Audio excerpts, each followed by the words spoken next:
به عنوان مرگ خاموش از آن یاد می شود. چرا؟ چون در اغلب موارد هیچ علائمی از خودش بروز نمیده و فرد هم متوجه موضوع نمیشه. درسته. این بیماری کبد چرب هست. بیماری کبد چرب یک بیماری شایع است که به دلیل ذخیره چربی اضافی در کبد ایجاد می شود. کبد چرب در اکثر موارد هیچ علامتی ایجاد نمی کند. یعنی چی کار باید بکنیم؟ می توان با تغییر شیوه زندگی از بیماری کبد چرب پیشگیری کرده یا حتی آن را معکوس کنید. حالا یعنی درمانی برای این نیست. معلومه که هست. یه محصول بی‌نظیر از محصولات سوپرفود هست که با کمکش میتونی به این مشکل غلبه کنی؟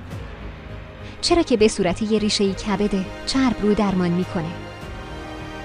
مطمئنم که همچین محصولی رو جایی ندیدین که این همه خاصیت داشته باشه و مدال طلای اختراعات جهانی اتحادیه اروپا رو هم دریافت کرده. به این معنی هست که این محصول پرچمدار سلامت مردم جهان هست.